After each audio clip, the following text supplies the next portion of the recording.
Explain करने वाली। तो एक्सप्लेन करने वाली का क्या था कि भाई हम आज तक क्या कल तो एक्सप्लोर करते हुए कुछ पता है कि नहीं जिसके बारे में, फिर कुछ जिसके बारे में कुछ डेटा पता चला उसको हम एक्सप्लेन कर रहे थे, डिटेल में डिस्क्राइब कर रहे थे, ऐसे करके। डिस्क्राइब मतलब जैसा सा जो है। अब उसके आगे थोड़ी सी और हम बढ़े हैं, तो उसका जो रिसर्च का मतलब है वो है एक्सपेरिमेंटल। इसका जो मतलब निकलता है, इसमें एक्सपेरिमेंट होता है। इसमें हम वाई का आंसर देने की कोशिश करते हैं, हाउ का आंसर देने की कोशिश करते हैं, जो और उसी के थ्रू अपना काम करने की कोशिश करते हैं कि भाई इससे क्या निकलेगा। तो ज्यादातर क्या होता है कि इसके अंदर traditionally the research denoted by the term explanatory research has been quantitative in nature and has typically tested prior hypotheses by measuring relationship between variables. The data are analyzed using statistical techniques. मतलब ज्यादातर इसमें अब थोड़ा technical काम, technical words और सब आना शुरू हो जाता है, क्योंकि सब इसमें असली जो रिसर्च होती है, ट्रू जो रिसर्च जिसे बोलते हैं, ट्रू एक्सपेरिमेंट, वो यही हो रहा होता है। तो जितना हम मुश्किल और गंदे से वर्ड्स पढ़ रहे थे वो सारे यहीं लगने वाले होते हैं। स्टैटिस्टिक्स मोस्टली यहाँ लगने वाली होती है, ऐसे करके।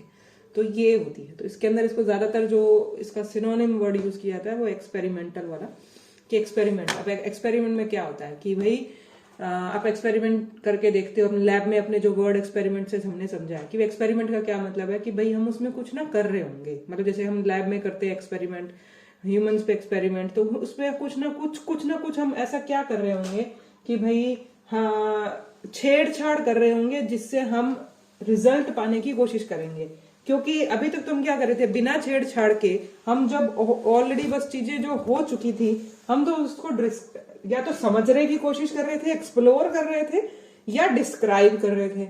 हम उसके अंदर कुछ उंगलियां नहीं डाल रहे थे कि भाई इसमें कुछ डालो, इसमें कुछ चेंज करो, ये कुछ छेड़ो, इसको इसका कुछ हो, उसके बाद जो होगा उसके बाद में हम देखेंगे, ऐसे वाला। तो अभी तक कुछ किया नहीं था हमने उनके साथ, अभी तक सिर्फ दूर बैठे देख रहे थे बस, एक तरीके से। अब इसमें क्या, जब हम छेड़छाड़ करेंगे, मैनिपुलेशन जिसे वर्ड बोलेंगे, तो हम मैनिपुलेशन अगर हम सबको छेड़छाड़ करके ही आंसर पालें कि भाई पॉजिटिव आंसर ही आ जाए हमारे पास, हम जो चाहते हैं वो हो ही जाए, ऐसा तो नहीं होता। हम करने को चलते हैं और उसका रिजल्ट कुछ और निकलता है। भाई दुनिया किसी चीज को डिस्कवर करने चली थी, वो तो डिस्कवर हुआ नहीं, कुछ और ही डिस्कवर हो गया। और फिर जब कुछ ऐसा होता है तो उसमें क्या होता है, वो चीजों को समझते कैसे हैं, दो ग्रुप्स में डाल के, कि जिस चीज के साथ छेड़छाड़ नहीं करी है उसका क्या हुआ और जिसके साथ छेड़छाड़ करी है उसका क्या हुआ। तो दो चीजों का कंपैरिजन चल रहा होता है। दो से ज्यादा भी हो सकता है, मिनिमम दो हो रहा होता है एक तरीके से। कहीं कहीं सिंगल भी होता है कि भाई आप दूसरा आपके साथ हो नहीं रहा, बस मैं एक इसके साथ ही करूंगा। तो वो है अलग अलग तरीका कि भी कैसा सा काम है वैसा सा। तुमने एक ही ग्रुप लिया स्टडी के लिए, ज्यादातर एक्सपेरिमेंट में दो, नॉर्मल जो एक्सपेरिमेंट दिमाग में समझा जाता है वो बाय डिफॉल्ट समझा जाता है, दो ग्रुप लिए गए हैं ऐसे करके। तुमने स्पेशल अपना डिजाइन किया कि उसमें एक ही ग्रुप है, वो बात अलग है कि तुम एक ही ग्रुप को बस छेड़छाड़ कर रहे हो, उसी से रिजल्ट पा रहे हो बस। जैसे हम क्लिनिक में कर रहे हैं, क्लिनिक में क्या कर रहे हैं कि हम एक ही, हमारे पास पेशेंट आ रहा है, उसका ही हम दवाई देने से पहले अल्ट्रासाउंड करा लो जी, दवाई दे दो, दवाई देने के बाद में उसका दे दो। तो वो ही बंदा अपने पहले वाले टेस्ट से हम उसका कंपैरिजन उसके बाद वाले टेस्ट से कर रहे हैं कि हमारी मेडिसिन ने कैसा काम किया।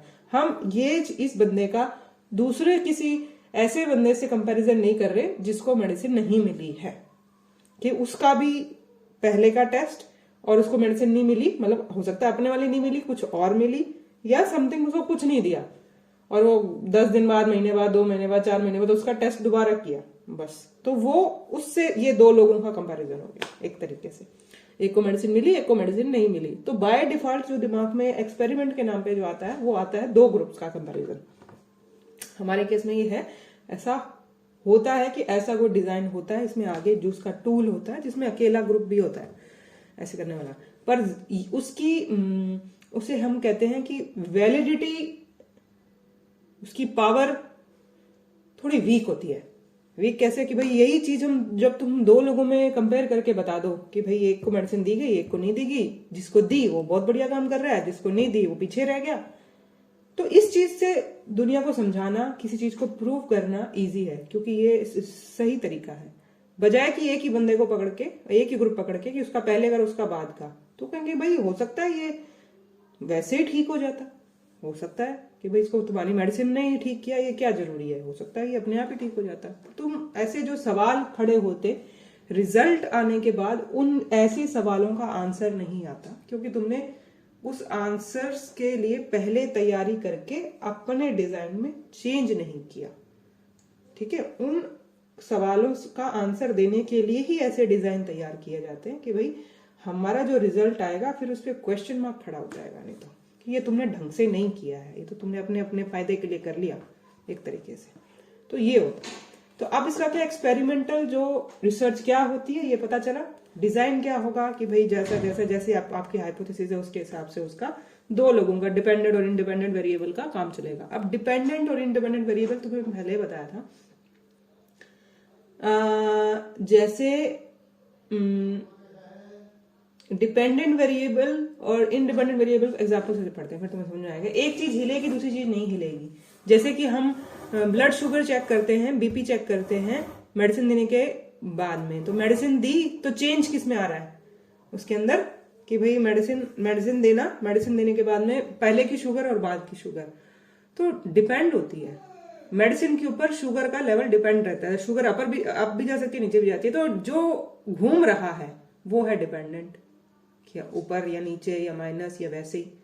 जो नहीं घूम रहा है वो है इंडिपेंडेंट। मेडिसिन देनी है, सबको दी गई है, ऐसे वाला। ठीक है, तो ये जो वर्ड इसको एक तरीके से इसकी कोड वर्ड की तरह बोला जाता है, क्योंकि उसकी जगह कुछ भी यूज हो सकता है।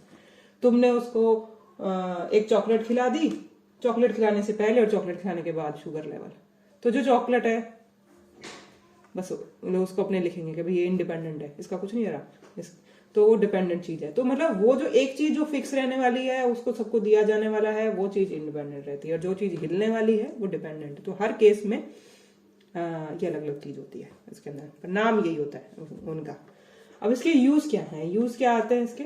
Experiment, there is a time priority in cause और रिलेशनशिप। कॉज प्रीसीड्स इफेक्ट, पहले कॉज आएगा फिर बाद में इसका इफेक्ट आ रहा होगा, तो इसकी टाइम लिमिट हो रही होती है एक तरीके से। और फिर क्या होता है कि there is a consistency in causal relationship, a cause will always lead to the same effect.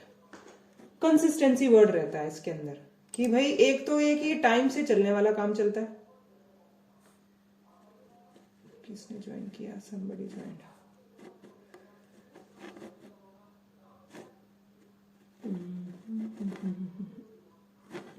Okay, हाँ ओके। तो एक चीज जो फिक्स रहती है वो रहती है कि भाई मामला कि भाई कॉज आया होगा, कॉज के बाद इफेक्ट है, और एक उनके बीच का जितना किसी कॉज के इफेक्ट आने में लगभग जितना टाइम चल रहा होता है कि भाई मेडिसिन मिलने के 10 दिन बाद, 20 दिन बाद, महीने बाद, इसके लगभग इसका इलाज होने वाला है, इसका इफेक्ट आने वाला है। शुगर के लिए तुमने दिया तो आधे घंटे में शुगर इधर उधर हो जाएगी, बीपी ऊपर ऊपर नीचे हो जाएगा। तो लगभग इसमें क्या होता है, एक्सपेरिमेंट्स में टाइम सही चल रहा होता है, मतलब एक टाइम प्रायोरिटी रहती है, इसका ये रहने वाला है। कंसिस्टेंसी रहती है कि हर बार जब तुम वैसा करोगे तो उसका हर बार सेम ही रिजल्ट आने वाला है, तो कंसिस्टेंसी रहने वाली है उसकी। तो उसके बाद में क्या है, magnitude of the correlation is great, कि भाई दोनों का जो रिश्ता था कि भाई इसको देने से इतना ये बढ़ जाता है, ये इतना घट जाता है, वो जो कोरिलेशन है दोनों का वो पिन पॉइंट होता है कि हाँ भाई इससे फर्क आता है, और मेजर फर्क आता है एक तरीके से। तो ये उसमें कहानी रहती है। तो आगे का है अब क्या, प्रॉपर्टीज और स्टेप्स अपने नहीं देखेंगे, अपने सिर्फ प्रॉपर्टीज देखेंगे। प्रॉपर्टीज में क्या है कि ये जो तुमको मैंने बताया था कि इसको ट्रू एक्सपेरिमेंट ही बोला जाता है, कि तुम क्या कर रहे हो, एक साथ छेड़छाड़ कर रहे हो और दूसरे के साथ छेड़छाड़ नहीं कर रहे हो, और जो दो ग्रुप्स बना रहे हो वो रैंडमली बना रहे हो या रैंडमली नहीं बना रहे हो, ये अलग अलग इसके आगे दो टाइप्स हो जाते हैं, रैंडमली असाइन किया गया है या नहीं किया है, बस। तो इसकी प्रॉपर्टीज में लगभग यही होता है इसके अंदर कि इसको मैनिपुलेटेड है, दो ग्रुप्स में डिवाइडेड है, रैंडमली असाइंड है दोनों ग्रुप्स या नहीं है। और जैसे जिस टाइप की रिसर्च होती है तो ये उस टाइप का इसमें थोड़ा सा और इसमें चेंज आता है। जैसे a very wide definition of experimental research is where the scientist actively influence something to observe the consequences. Most experiments tend to fall in between the strict and wide definition. ये strict definition ये है कि true experiment यही होता है, और मतलब एक तरीके से वाइड सी डेफिनेशन ये है कि भाई किसी चीज के साथ छेड़छाड़ की जाती है तो उसका साथ क्या रिजल्ट आता है, इसकी जो रिसर्च होती है इसको बोलते हैं एक्सपेरिमेंट वाली। तो मतलब दोनों तरीके से इसका ऊपर डेफिनेशंस दो तरीके से बोली जाती है इसकी, लेकिन मतलब उसका यही होता है कि कोई कैसे इसको लिखा जाएगा, कान इधर से पकड़ा या उधर से पकड़ा, मतलब इसका यही है। अब इसने ये बोला है कि भाई ज्यादातर साइंसेज में जो होम्योपैथी के अंदर भी which conduct experiment closer to wider definition, मतलब ज्यादातर यही होता है, वाइडर जो इसकी डेफिनेशन है उसी तरह से लिया जाता है। वाइड डेफिनेशंस क्या होती हैं इसकी, दो डेफिनेशंस दी गई हैं, मुद्दा एक ही है उनका समझने का। तो ये बस इतना समझो कि भाई उसका एक के साथ छेड़छाड़ होगा और दूसरे पे जिस पे रिजल्ट आएगा उसको हम समझने की कोशिश करेंगे। तो 51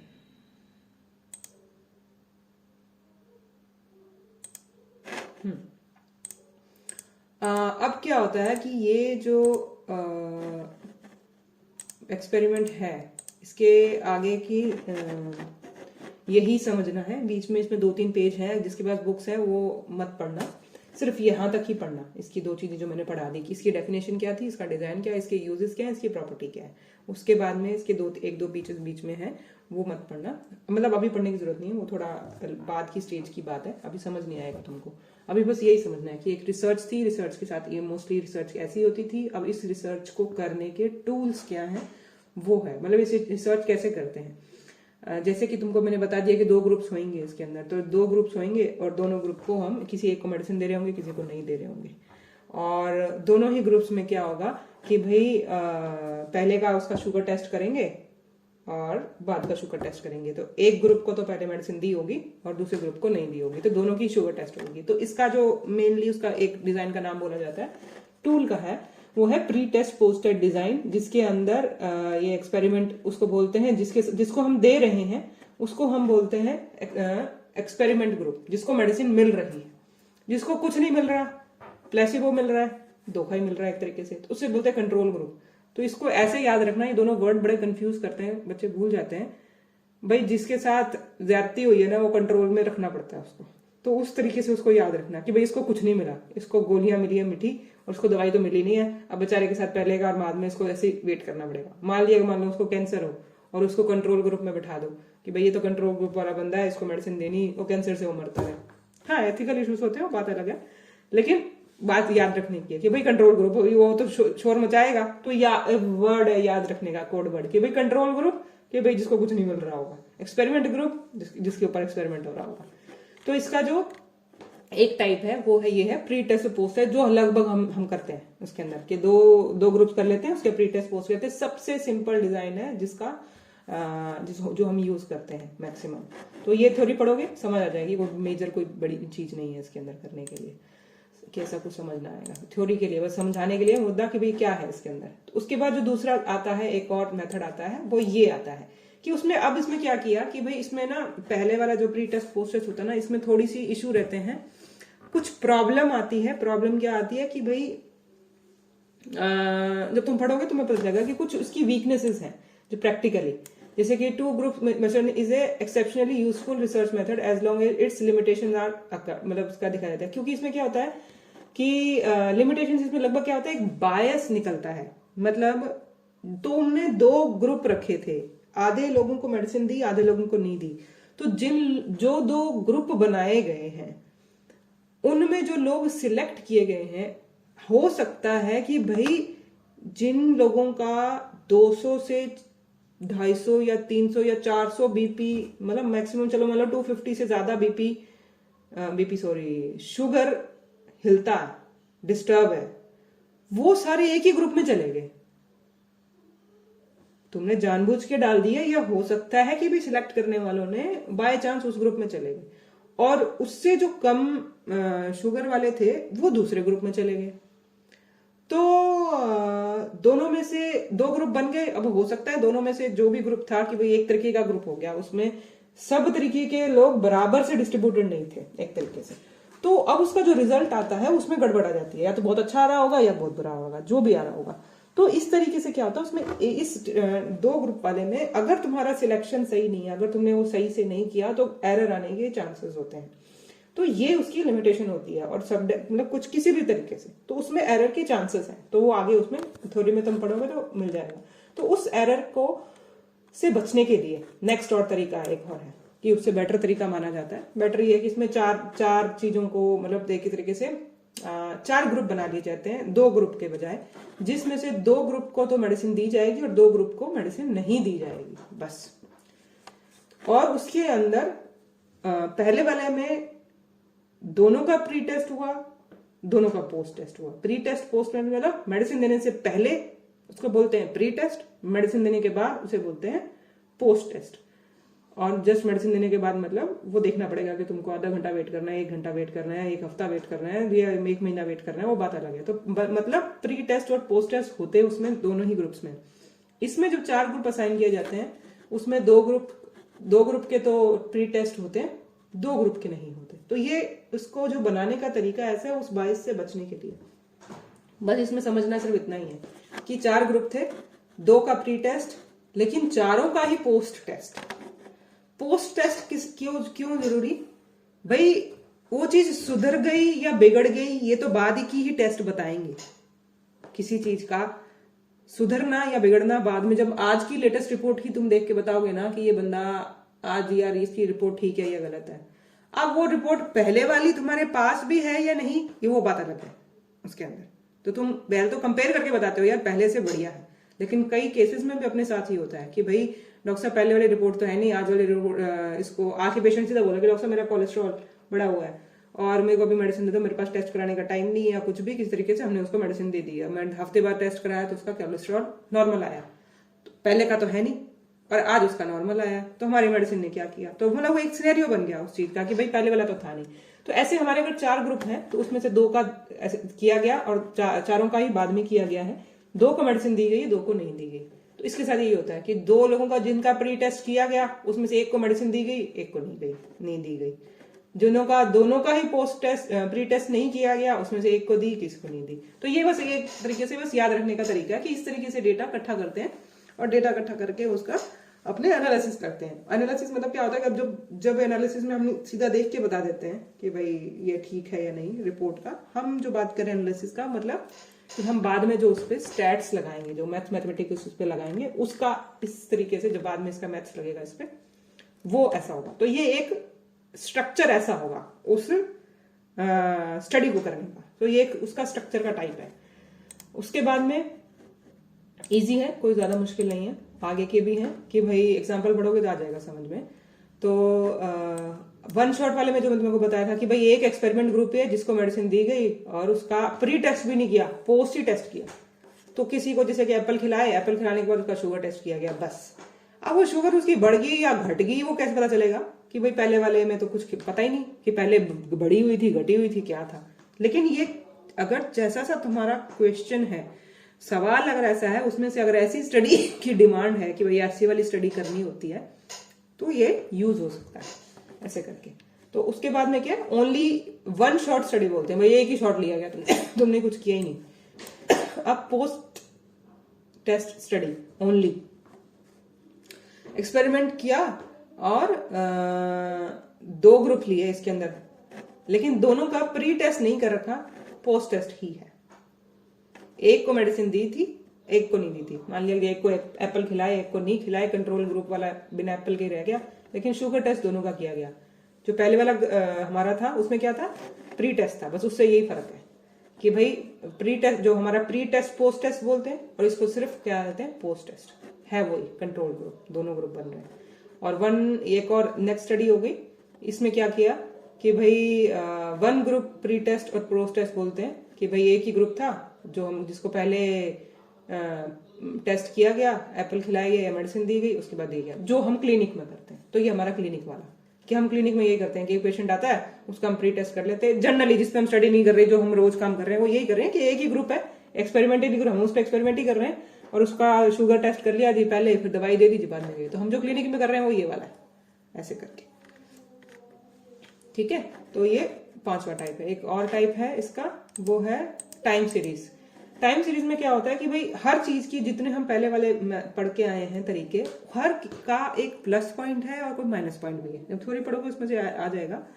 तो अब उसका ओवरकम करने के लिए कोई होता है कि भाई तुम्हारा सवाल जैसा सा है, अगर उसमें से उसकी लिमिटेशन बढ़ती है उस मेथड की, तो तुम नया मेथड ढूंढते हो, यार मेरा काम करने का सबसे बढ़िया तरीका क्या है, ये रह जाएगा इसमें अगर ये इस तरीके से किया।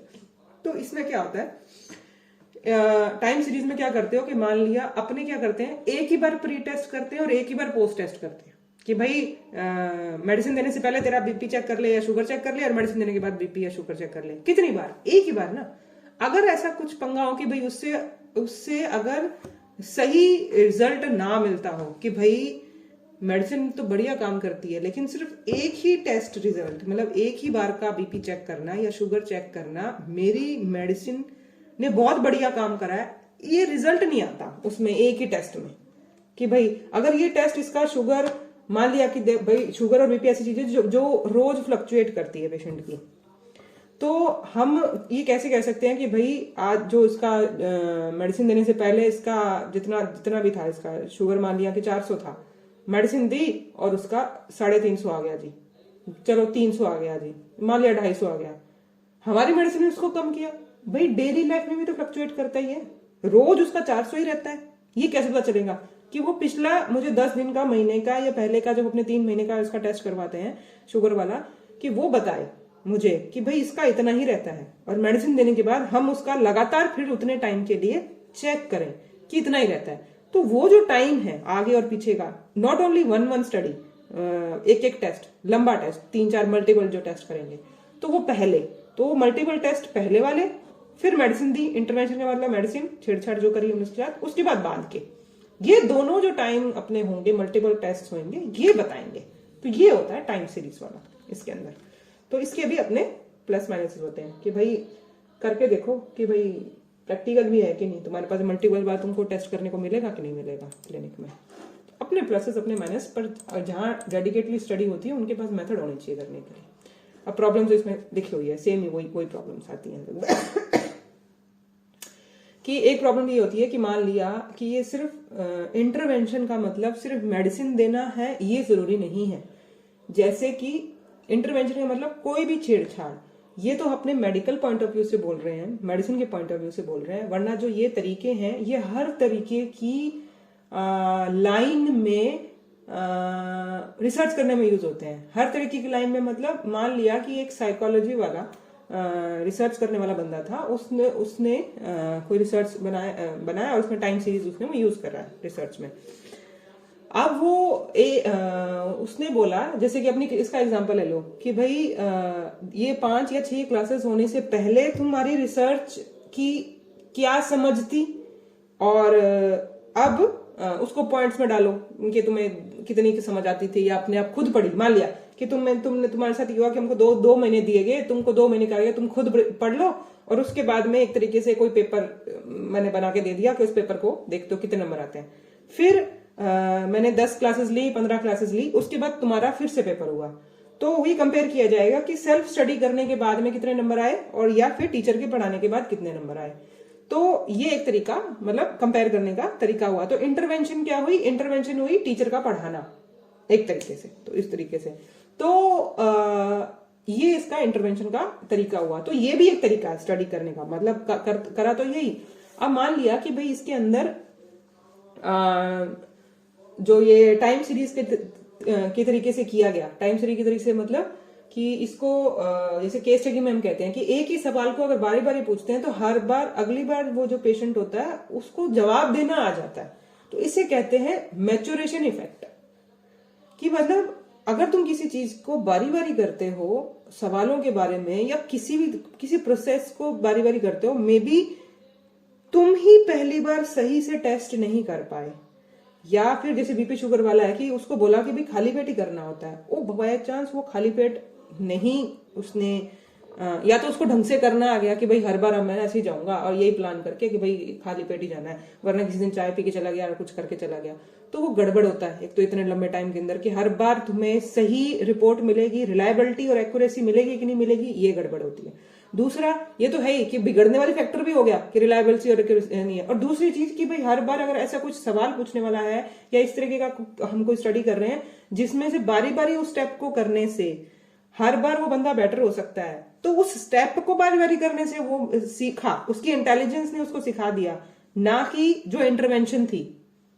जैसे कि तुम 2 महीने सेल्फ स्टडी करके आए और तुम 2 महीने करके आए, तुम्हारा पेपर हुआ, तो पेपर देने से एक बार तुम्हारा पेपर देने से तुम्हारे दिमाग को सोचना नहीं आया, लेकिन यही 10 दिन छोड़ के तुम्हें क्या गया, तुम्हारा दोबारा पेपर होगा, तुम्हें इंटरवेंशन नहीं दी गई, तुम्हें कुछ नहीं पढ़ाया गया, तो तुम्हारा दूसरी बार पेपर हुआ, तो तुम पहले वाले पेपर में से बेटर कर पाए, तुम्हारे थॉट ज्यादा क्लियर हुए, तुम्हें पता कि क्वेश्चन पेपर कैसे बनता है, तो तुम और अटेम्प्ट कर पाए। तो 3 बार जब तीसरा बार पेपर लेके आए तो तुम बहुत अच्छा लेके। और यही चीज का दूसरा ग्रुप था जिसको पढ़ाने के लिए एक रखा हुआ था, तो उसका एक बार पेपर हुआ और दूसरी बार हुआ, तीसरी बार हुआ, तो ये वो लोग भी दूसरी तीसरी बार में नंबर ले आए और ये जिन्होंने टीचर से नहीं पढ़ा वो भी ले आए। तो इफेक्ट कैसे हुआ, इफेक्ट मतलब कैसे कैलकुलेट करोगे, तो ये जो मिसिंग आता है कि भाई मैचुरेशन इफेक्ट आ जाता है कि भाई दोबारा दोबारा करने से वो चीज का इंसान खुद सीख जाता है।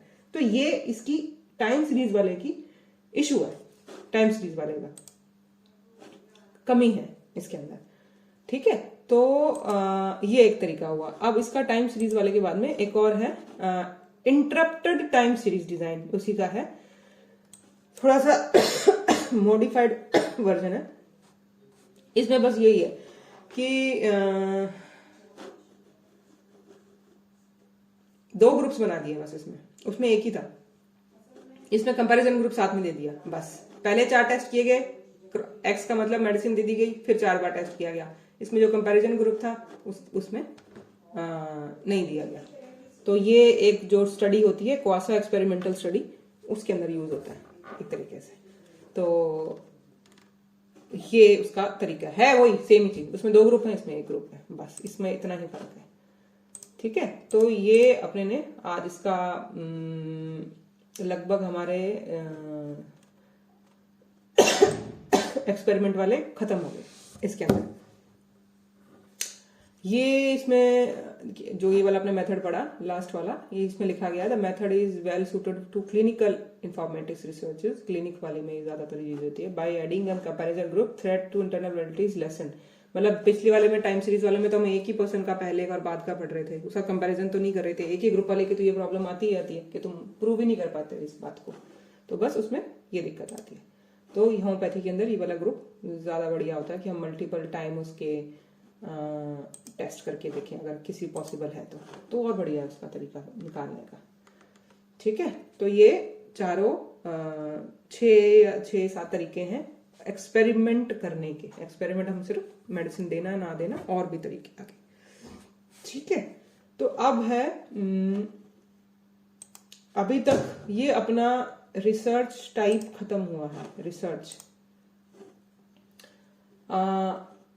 पहले वाले का कोई दिक्कत आई है तो मुझे बताओ, मतलब इसके अंदर ये तो सीधे सीधे से ही है, सिंपल सा तरीका है कि भाई इतने तरीके थे एक्सपेरिमेंट करने के। अब एक्सपेरिमेंट हम कैसे करते हैं और क्या टाइप के एक्सपेरिमेंट्स होते हैं, कुछ भी वो बात की बात है। तो ये अभी तक जो हमने किया मैं तुमको दिखा देती हूँ। इसके अंदर रिसर्च टाइप्स के अगर मेन हेडिंग्स अपने बोलेंगे तो लगभग ये रिसर्च टाइप्स अपने लगभग खत्म हो गए हैं। रिसर्च टाइप तो अभी जो अपने पढ़ेंगे नेक्स्ट वो है आगे का डिजाइन। एक सेकेंड रुको,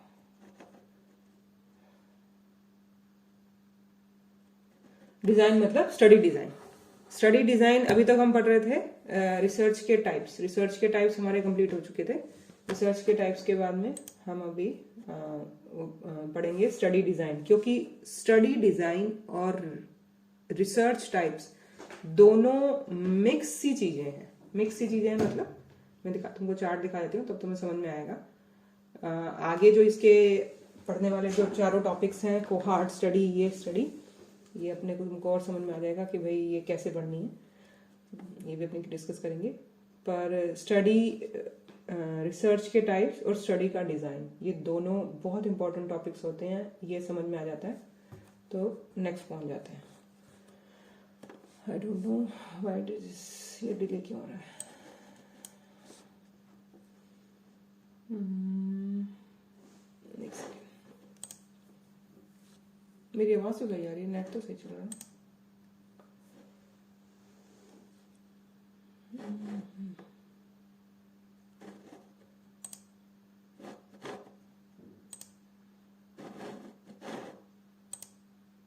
नहीं, ये भी सही है। हाँ।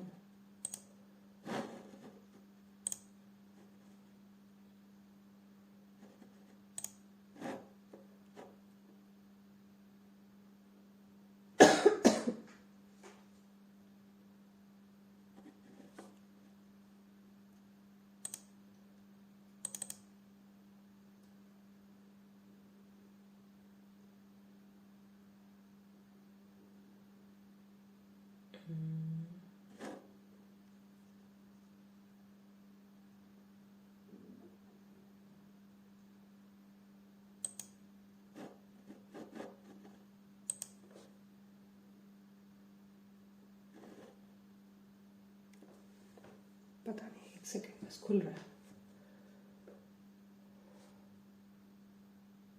फाइल बहुत बढ़िया, शायद ये हैंग ही होगी।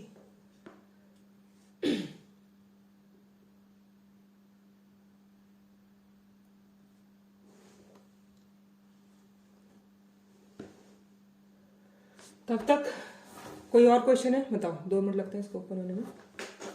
पहले वाली पढ़ लिए थ्योरी, आज उसके पेजेस ये डाल दूंगी जो आज वाले हैं, कोई ज़्यादा मेजर काम नहीं है इसका। पहले वाले कोई है तो बताओ, 2 मिनट लगते हैं इसको ओपन होने में।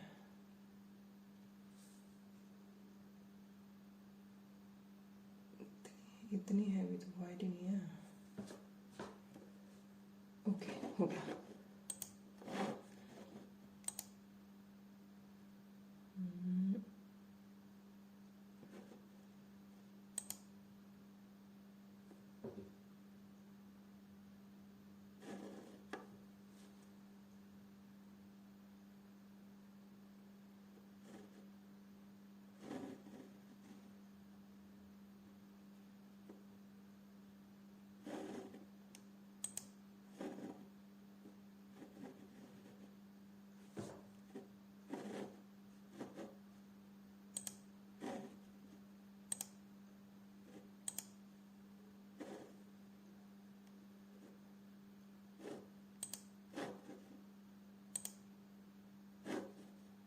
तुम्हें दिख रहा है?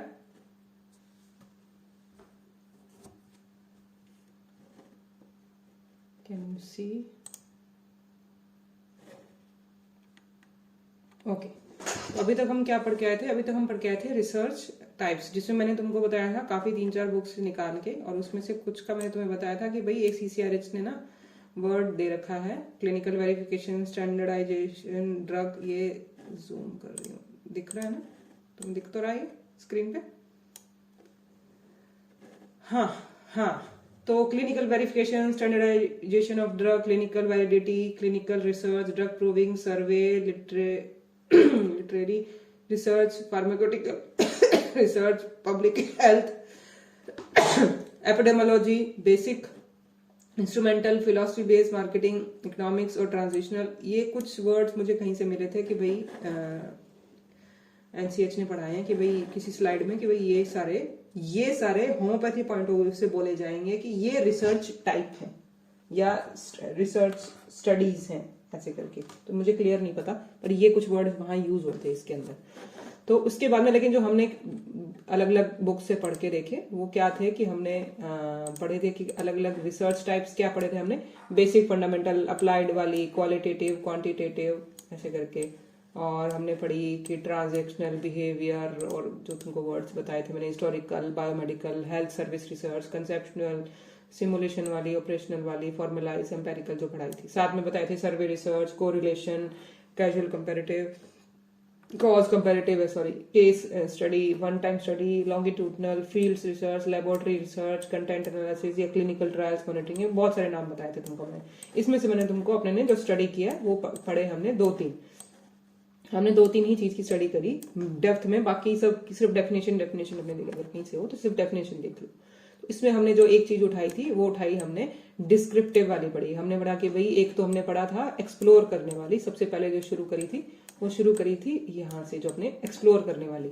एक्सप्लोर करने वाली को फोकस ग्रुप था, सेकेंडरी रिसर्च था, सर्वे थे, ओपन एंडेड क्वेश्चन थे, उससे करते थे हम, एक्सप्लोर करते थे। तो एक्सप्लोर करने वाली एक रिसर्च थी जिसको ये तरीके से हम एक्सप्लोर करते थे।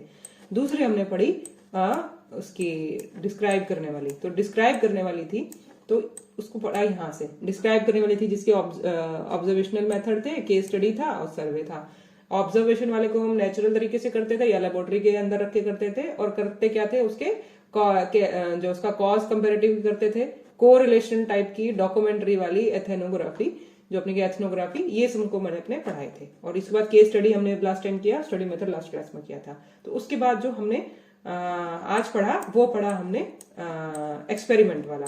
तो एक्सपेरिमेंट वाले का हमने पढ़ा, एक्सपेरिमेंट करने वाले जो रिसर्च थी उसमें ग्रुप्स में डिवाइड करके उसका एक्सपेरिमेंट करके देखते हैं, जिसको हमने pre test post test study होती है, सोलोमन होती है, वन शॉट होती है, ये होती है। ये तुमको मैंने सारे बता दिए कि पोस्ट स्टडी ओनली है, one group pre test post test है, टाइम सीरीज है और इंटरप्टेड टाइम सीरीज है। तो ये तरीके हैं उसको करने के। तो अब उसके बाद जो कुछ स्टडीज बची वो थी बीच में cohort study, cross sectional study, ये जो स्टडीज है लॉन्गिट्यूडनल, ये स्टडीज कहाँ फिट होती हैं, कहाँ फिट होती हैं? ये भी एक तरीके से ऑब्जर्वेशन करने वाली ही स्टडीज हैं। कोहार्ट स्टडी या लॉन्गिट्यूडनल स्टडी, ये वाली जो स्टडीज हैं इसको अपने पढ़ेंगे, लेकिन मैं तुमको प्लेसमेंट बता रही हूँ। इसकी प्लेसमेंट क्या है कि ये भी अपने बैठ के ऑब्जर्व ही करते हैं, ऑब्जर्वेटरी में ही आती है। डिस्क्रिप्टिव वाली में जो ऑब्जर्व करके तुम किसी चीज को हम डिस्क्राइब कैसे कर रहे थे, ऑब्जर्व करके कर रहे थे ना एक तरीके से। तो जो ऑब्जर्वेटरी के अंदर ही आती है ये। तो इसके अंदर जो होती है, इसको सर ने अपनी बुक में, जो सर की किताब है, सर ने इसको इस तरीके से समझाया है अकॉर्डिंग टू द पार्टिसिपेंट्स। मतलब इसका अलग से ग्रुप इस तरीके से बना दिया कि भाई जैसे से पार्टिसिपेंट्स हो गएंगे अकॉर्डिंग टू पार्टिसिपेंट्स इनका एक ग्रुप बना दिया। तो ये अकॉर्डिंग टू पार्टिसिपेंट्स वाली एक स्टडी में आता है। तो इसके अंदर ये अब इसको जो पढ़ेंगे वो इन चारों को पढ़ेंगे, लेकिन हेडिंग क्या होगी कि भाई इसको डिवाइड कैसे किया गया। जैसे हम ऑब्जर्वेटरी है या एक्सपेरिमेंटल है, ये कैसे डिवाइड करते थे, ये डिवाइड किया गया था हमने उसकी जैसी सी रिसर्च की टाइप है कि भाई उसके अंदर हमारा इंटरवेंशन हो रहा है या नहीं हो रहा, हम सिर्फ इसमें डिस्क्राइब कर रहे हैं, दूर से बैठ के देख रहे हैं, उसके साथ छेड़छाड़ कर रहे हैं या नहीं कर रहे हैं। तो ये उसका हमारे इन्वॉल्वमेंट के हिसाब से बेसिस बनाया, उस स्टडी का नाम रखा एक तरीके से। तो उसके अंदर यह कि ऑब्जर्वेटरी वाली थी जिसमें पार्टिसिपेंट्स क्या करते, कैसे से पार्टिसिपेंट्स है उसके अकॉर्डिंग एक अलग से ग्रुप बना दिया। इसका है ये ऑब्जर्वेटरी वाली ही स्टडी। तो इसके अंदर क्या है कि अब ये जो मेन अपनी जो हम आज का हमारा टॉपिक था वो था रिसर्च का टाइप्स। तो रिसर्च के टाइप्स हैं वो जो इस लाइन पे है, समझ लो ये सारे यही टाइप्स होते हैं रिसर्च के। येलो वाले जो है बेसिक वाला, अप्लाइड वाला, क्वालिटेटिव, ऐसे करके रिसर्च। तो इसके ही आगे का जो हमने पढ़ा कि क्वालिटेटिव का ही ऑब्जर्वेशन के बाद डिस्क्रिप्टिव वाला हम पूरा पढ़ के आ गए। तो मतलब मेन टाइप अगर सिर्फ वो पूछेगा कि टाइप्स बताओ तो यहीं तक ही खत्म कर दो, और इसके आगे इसके दो नाम लिख दो, डिस्क्रिप्टिव होती है, ये होती है, इसके आगे सिर्फ नाम लिख दो एक तरीके से। अब उसमें क्या है, उसमें से अगर वो एक पूछ ले डिस्क्रिप्टिव वाली या ऑब्जर्वेटरी स्टडी लिखो तो ये तुमको पूरी लिखनी पड़ती है एक तरीके से। तो ये बोला उसको, ये जो पूरा जो कहानी बनेगी इसे बोलते हैं स्टडी डिजाइन एक तरीके से। तो ये तो टाइप्स हो गए, सिर्फ टाइप के अंदर, किसी टाइप के अंदर उसको फैला के पूरा जब लिखेंगे तो वो उसका डिजाइन है। तो ये इसके लगभग उसके डिजाइन हो गए एक तरीके से। तो ये अलग अलग उसके पार्ट्स जो हम पढ़ के आए थे। तो अगर सिर्फ पूछे डिस्क्रिप्टिव स्टडी या डिस्क्रिप्टिव रिसर्च के बारे में लिखो तो डिस्क्रिप्टिव रिसर्च की डेफिनेशन, यूजर्स, कैरेक्टरिस्टिक या कुछ लिख दिया, ये तो इतना सा हो गया। लेकिन उसको फिर आगे हम बोलते हैं कि भाई उसको कैसे करते हैं, वो उसका डिजाइन होता है। तो ये अब मैंने तुमको डिजाइन इसके साथ ही बढ़ा दिया एक तरीके से। तो हेडिंग तो हम पढ़ रहे थे रिसर्च टाइप्स, लेकिन जो रिसर्च डिजाइन या स्टडी डिजाइन के भी कुछ पार्ट्स मैंने तुमको पढ़ा दिए कि तुम्हें मतलब पता हो। इसका मतलब पता, अब ये प्लेसमेंट है वो बात अलग है। अब तो तुम उसको प्लेसमेंट कैसे करनी है, ये सवाल जैसा सा आएगा वैसे तुम डायग्राम बना देना, उसको वैसा से समझा देना। पर मुद्दा है कि समझने का तरीका ये है कि तुम इस टॉपिक को अलग समझो, इस टॉपिक को अलग समझो। लिखना हो तो शायद दोनों को मिक्स करके लिखना पड़ेगा ऐसे करके। तो अब हम जो पढ़ने वाले हैं वो पढ़ने वाले हैं कोहार्ट स्टडी या क्रॉस सेक्शनल, ये वाली स्टडीज, इसको पढ़ेंगे ऐसे करके। तो ये अलग अलग बुक में सिर्फ डिस्क्राइब, जो तुम चार्ट बना रहे हो क्लासिफिकेशन का, वो ही अलग अलग होता है। मतलब तो यही है कि भाई किसी ने इसको नंबर ऑफ पार्टिसिपेंट्स के हिसाब से अलग कर दिया, कोई इसको किसी भी तरीके से अलग कर दे, मतलब उसको चार्ट बनाने का तरीका होता है। जैसे क्लासिफिकेशन ऑफ डिजीज है, भाई क्लासिफिकेशन ऑफ डिजीज तो ये भी है मियाजमेटिक और नॉन मियाजमेटिक, और क्लासिफिकेशन ऑफ डिजीज किसके, मियाज्म के आधार पे, और क्लासिफिकेशन ऑफ डिजीज तो ये भी है कि अक्यूट और क्रॉनिक टाइम के हिसाब से। तो क्लासिफिकेशन ऑफ डिजीज को क्या बोलोगे, तो वो ये कि किस चीज के आधार पे तुम उसको क्लासिफाई कर रहे हो, ऊपर क्या चीज है, तो उसके अकॉर्डिंग उसको लिखते हैं। तो अभी तुमने अगर तो सिर्फ रिसर्च टाइप आ जाए तो ये येलो वाली जो लाइन तुमको पढ़ाई है मैंने सारी सारी सीधी सीधी लिख देना, मोटे मोटे 15 पॉइंट है या 20 पॉइंट। उसके बाद में कोई एक चीज पकड़ ले, ज्यादातर हम यही हमारे होम्योपैथी में यही यूज होती है, तो इसलिए सर ने बुक में भी यही डिस्क्राइब करी है। तो मैंने कहा मैं दूसरी चीजें लिखी ही नहीं है, नाम ही नहीं लिखा, क्यों हमारे होम्योपैथी में यूज नहीं हो रही है इसके अंदर, तो इसलिए सर ने उसको इतना इंपॉर्टेंस नहीं दिया है। तो पढ़ लो इतना सा इसको, और कई क्योंकि इसमें शॉर्ट नोट भी एक एक से आएगा कि कोरिलेशन वाली लिख दो, डॉक्यूमेंट्री एनालिसिस क्या होता है, स्टडी मेथड क्या होता है, या सर्वे मेथड क्या होता है, ये तुमको एक एक वर्ड पे तुमको शॉर्ट नोट भी आ जाएगा। तो इसलिए तुमको मैंने एक साथ पढ़ा दिया, तो इतना डेप्थ में मोटा मोटा समझ लो कि वैसे मोटी मोटी क्लासिफिकेशन ऐसी है इसके अंदर, ठीक है। अरे मेरा चार्जर,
आवाज आ गई?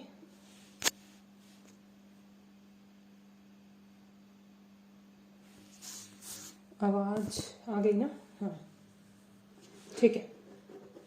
तो इस तरीके से उसका प्लेसमेंट कहाँ हो रहा है वो बात अलग है उसके अंदर।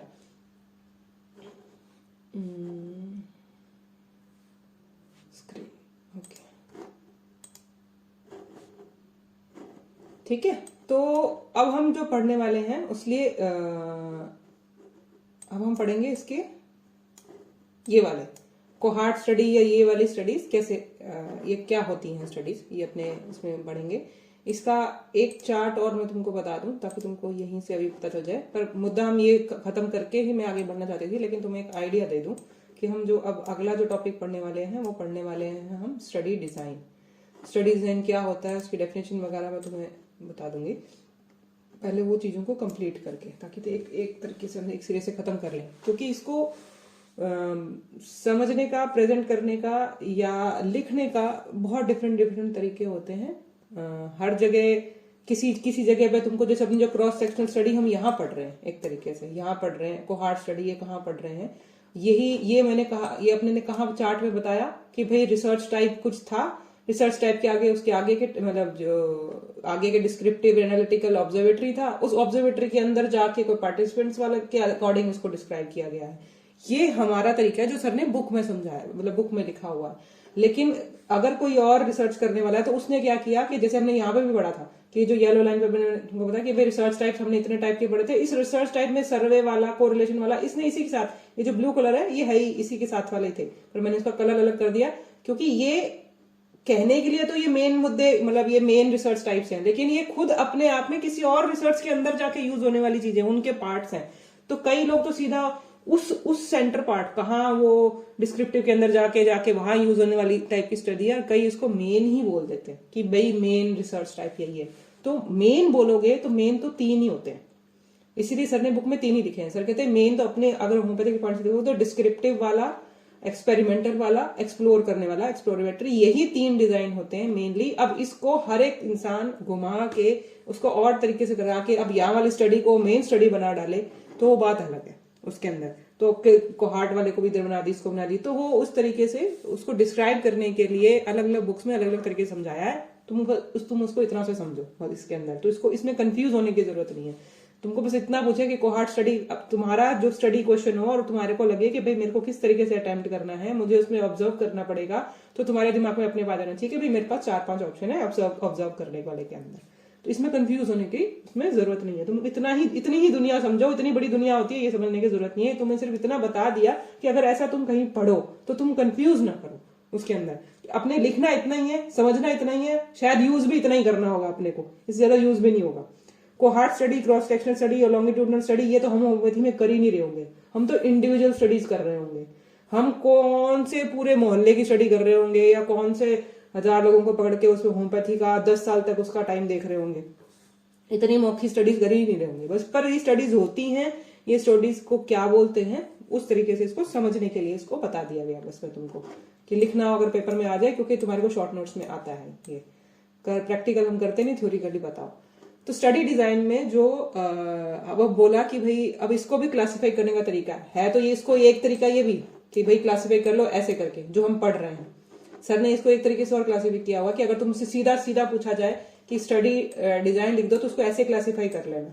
कैसे कि स्टडी डिजाइन क्या होता है वो डेफिनेशन में बता दूंगी, पर ये 2 टाइप का है। स्टडी डिजाइन है यही कि वो जो हम स्टडी रिसर्च का टाइप पढ़ रहे हैं उस रिसर्च टाइप को डेप्थ में करने के लिए कोई तरीका या डिजाइन तैयार किया जाता है जिससे वो चीज होती है जो हम यहाँ कर रहे हैं।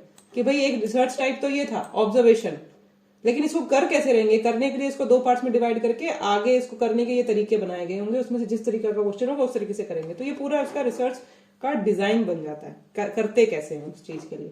तो इसको भी अगर सिर्फ डिजाइन के बारे में करो तो डिजाइन को समझने के 2 तरीके उन्होंने सर ने बता दिए कि भाई एक में हम इंटरवेंशन कर रहे हैं, एक में इंटरवेंशन नहीं कर रहे हैं। उसी सारे ये सारा मैटर ही जो हम और रखे थे उसको अब एक नए तरीके से क्लासिफाई कर रहे हैं, एक तरीके से इंटरवेंशन और नॉन इंटरवेंशन के हिसाब से।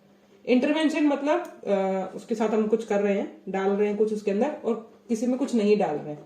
डालने वाले जो तुमको पहले मैं बताया था कि भाई जैसे लैब में होता है, प्री क्लिनिकल बोलते हैं उसे, जो लैब में होता है जिसमें इन विवो और इन विट्रो, इसकी बात मैं तुमको पहले बताई थी मैंने कि भाई उसके अंदर हम हो सकता है कि लैब के अंदर स्लाइड पे या कुछ बॉल में या कुछ कर रहे हो और उसमें केमिकल मिक्स करके कुछ कर रहे हो, और हो सकता है कि उसमें उस तरीके की रिसर्च हो रही है और ह्यूमन इन्वॉल्व ना हो रहा हो। तो अगर ह्यूमन इन्वॉल्व है तो क्या है, ह्यूमन इन्वॉल्व नहीं है तो क्या है, एक तरीके से बस। तो ये उसका एक तरीका है। तो ये इसका है प्री क्लिनिकल बोलते हैं कि ह्यूमन तक पहुंचने से पहले हम दवाई खाएंगे, हमारे मुंह तक दवाई पहुंचने से पहले वो दवाई कहाँ चेक होके आई होगी, वो लैब में चेक होके आई होगी। तो उस लैब वाली जो है उसकी एक अलग टाइप की रिसर्च होती है। फिर क्लिनिकल वाली जो मेन सारी जो स्टडीज होती है मोस्टली यही हो रही है, क्लिनिकल जो हम करने वाले हैं, क्योंकि मेडिकल से रिलेटेड है और लगभग यही होती है। क्लिनिकल ट्रायल्स बोलते हैं, जिसमें 4 फेजेस में क्लिनिकल ट्रायल्स होता है। 0 phase, first phase, second phase, third phase.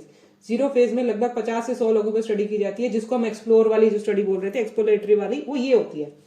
50 से 100 लोगों को पढ़ के उस पर एक्सप्लोर करते हैं भाई क्या होगा, नई दवाई है, देके देखो कैसे होती है, क्या होगा, पता नहीं से सिम्टम है या कुछ भी उसके अंदर सही भी है नहीं है। फेज सेकंड में 100 से 300 लोगों को पकड़ते हैं। मतलब ये मोटा अंदाजा, हार्ड रूल नहीं है, अंदाजे से यही होता है इस तरीके से। तो उसको बोलते हैं ड्रग प्रूविंग। अब उसका कुछ आइडिया बन गया, ये ठीक है, सेफ है, यहां तक पहुंचने से पहले, ये 0 फेज पहुंचने से पहले वो लैब में चेक होके आई होगी। लैब के बाद अब उसको ह्यूमन में पहली बार दिया गया। अब ह्यूमन में पहली बार दिया गया, कुछ सेफ्टी वगैरह चेक करी कि भाई ठीक है, कोई केमिकल रिएक्शन तो नहीं आ रहा है, या कुछ भी टॉक्सिसिटी तो नहीं हो रही, या असर भी आ रहा है, मात्रा कम तो नहीं रहेगी, ऐसे करके। तो इस स्टेज में तो सिर्फ एक्सप्लोर कर रहे होते हैं। जब कुछ आइडिया मिल जाता है तो उसका हम फिर ड्रग प्रूविंग करते हैं। फर्स्ट फेज जो होता है ड्रग प्रूविंग करने के बाद, जिसे हम ह्यूमन फार्मेकोलॉजी भी बोलते हैं, इसमें देते हैं। इसमें लगभग 100 से 300 लोगों का जैसे दिया, और फिर इसके बाद जो नेक्स्ट फेज आता है वो आता है जैसे 100 से 1000 लोगों को दे दिया। तो इस पे थेरेपेटिकली एक्सप्लोर कि अब इसके इस पूरे ड्रग प्रूविंग के बाद कि ड्रग प्रूविंग में कहाँ तक की हद है, एक ड्रग प्रूविंग की हद है कि भाई टॉक्सिक नहीं आने चाहिए सिम्टम्स, या किस तरीके से हैं, कितने सिम्टम्स आ गए। इसका भी जब नेक्स्ट उससे ज्यादा लोगों पे किया जाएगा तो थेरेपेटिक इफेक्ट कि भाई वो कितने कितने के लोगों को, जिन लोगों को प्रॉब्लम है वो कितना को ठीक करती है। या तो पता चल गया कि ठीक करती क्या क्या ड्रग प्रूविंग में, जैसे सिम्टम आ रहे होंगे वैसे लोगों को देना है। तो यहां तक तो हम पता लगाएंगे कि भाई मटीरिया बनाओ, मटीरिया के बाद जब हम यहाँ पे रिपोर्टरी बना के इस पे लगाओ, पेशेंट्स को दो, तो 1000 या लोगों के आसपास इस पे स्टडी करी। तो इन दोनों ही फर्स्ट और सेकंड फेज की स्टडी को ट्रू एक्सपेरिमेंट वाली कर रहे हैं, क्योंकि हम कर ही रहे हैं, एक्सपेरिमेंट ही हो रहा है इसके ऊपर। जो थर्ड फेज वाली आ रही है उसे हम प्रैग्मेटिक या एक्सपेरिमेंटल उसमें स्टडी बोलते हैं, प्रैग्मेटिक स्टडी, जिसमें हम उसकी थेरेपेटिक कंफर्मेटरी ट्रायल बोलते हैं। मतलब जैसे कि जो ज्यादा लोगों को दी, ये जो होती है ये सिर्फ लगभग 100,000 लोगों के जो दवाइयां तैयार कर रहा है, एक नई मेडिसिन तैयार कर रहा है, वो थोड़े से लोगों पे ये सब कुछ करके भेज रहा है। यहां तक पता चल गया कि ये यूट्राइन कैंसर को ठीक करती है, यहां तक पता चल गया सेकंड फेज तक।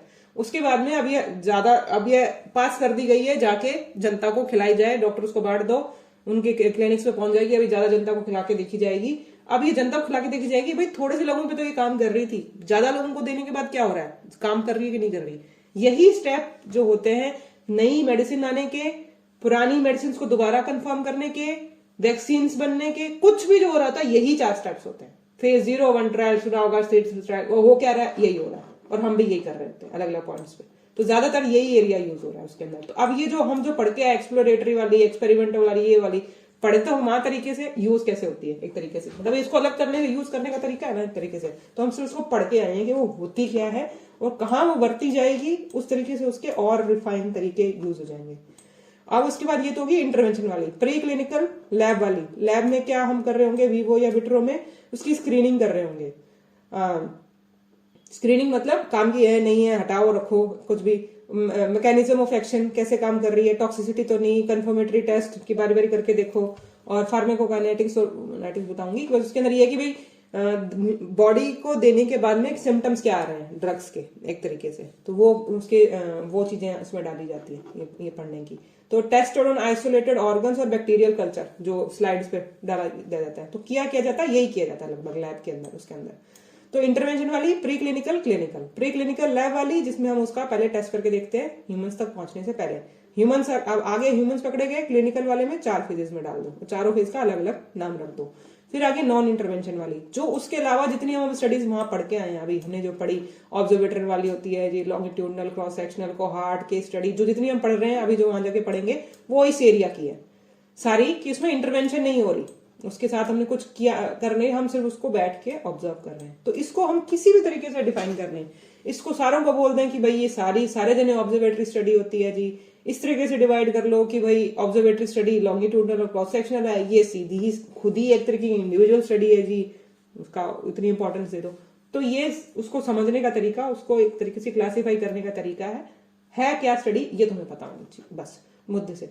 तो इसका जैसे कि एग्जांपल जैसे दिया है इसका नॉन इंटरवेंशन वाले का, जैसे क्लासिफिकेशन ऑफ डिजीज, जो हम डिजीज की क्लासिफिकेशन करी वो हम ऐसे ही करते हैं कि भाई उसका हम डिस्क्राइब कर रहे होते हैं, कॉजेज ऑफ डिजीज या phenomena, natural phenomena of the disease, एक इंडिविजुअल पे कैसा इफेक्ट होता है, कैसे होता है, तो उसमें हम सिर्फ देख रहे होते हैं क्लासिफाई करने के लिए।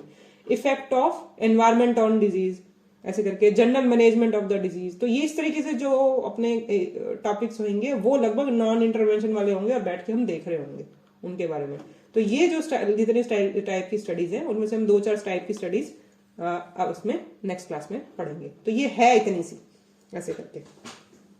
तो जैसे कि अब यहाँ पे भी जब मैंने कहा कि एनसीएच ने कुछ स्टडीज बताई हैं, तो एनसीएच क्या स्टडीज कर रहा है, तो उसमें एक एपिडेमोलॉजिकल टाइप की स्टडी, पब्लिक हेल्थ स्टडी को ये वाली स्टडीज उसमें लिखी हुई हैं कि हाँ ये भी उसमें एनसीएच कर रहा है। तो ये कहानी तुमको सारी बता दी। प्रैक्टिकल लाइफ में शायद हम इसका 10% काम कर रहे हो और एग्जाम्पल्स भी वही आए।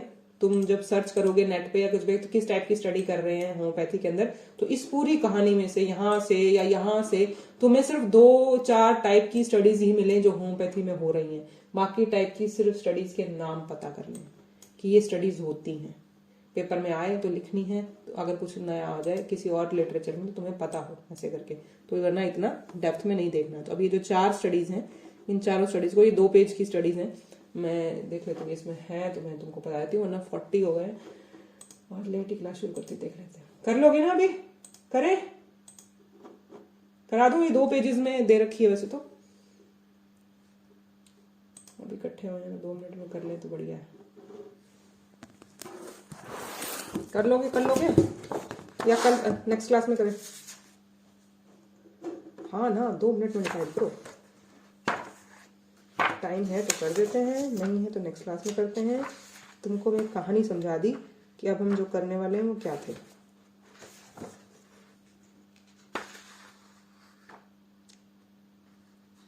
इतना रिवाइज कर लोगे? समझ आया है?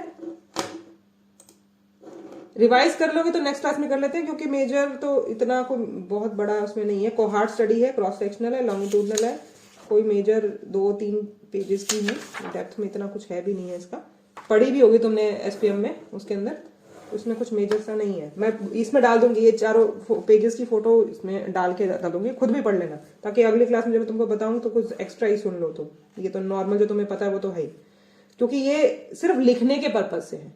कोहार्ट स्टडी या ये क्रॉस सेक्शनल या लॉन्गिट्यूडनल, ये सिर्फ पढ़ने और जनरल नॉलेज के हिसाब से। अगर लिटरली कोई प्रैक्टिकल हमें बोले तो हम क्लिनिक में नहीं कर रहे होंगे, सीसीआरएच नहीं करवा रहा होगा, कौन इतनी लंबी लंबी इतनी बड़ी बड़ी स्टडीज होम्योपैथी में करेगा, इतने में नहीं होने वाला। तो ये सिर्फ किताबी ज्ञान के रूप में है, ठीक है, क्योंकि पेपर में भी आता है।